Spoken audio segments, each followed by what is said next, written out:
বিসমিল্লাহির রহমানির রহিম। আমি মরহুমা বেগম খালেদা জিয়ার বড় সন্তান তারেক রহমান। আমি আজকে এখানে উপস্থিত সকল ভাইয়েরা এবং বোনেরা যারা উপস্থিত আছেন,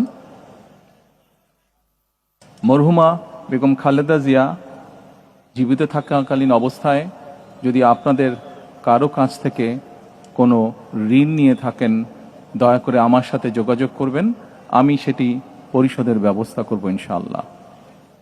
একই সাথে উনি জীবিত থাকাকালীন অবস্থায় ওনার কোনো ব্যবহারে, ওনার কোনো কথায় যদি কেউ আঘাত পেয়ে থাকেন, তাহলে মরহুমার পক্ষ থেকে আমি আপনাদের কাছে ক্ষমা প্রার্থী।